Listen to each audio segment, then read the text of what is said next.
கரூரில் விஜய் பரப்புரை நெரிசலில் 41 பேர் உயிரிழந்தது தொடர்பாக தாவேகா பொதுச் செயலாளர் புசி ஆனந்தை தீவிரமாக தேடி வருவதாக தனிப்படை போலீஸ் வட்டாரங்கள் தெரிவித்துள்ளன.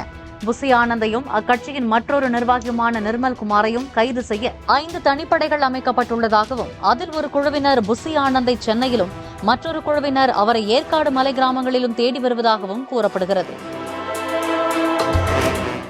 பிளே ஸ்டோர் மற்றும் ஆப் ஸ்டோரில் இருந்து பாலிமர் செயலியை QR கோடு மூலம் பதிவிறக்கம் செய்யுங்கள். செய்திகளை உடனுக்குடன் பெறுங்கள்.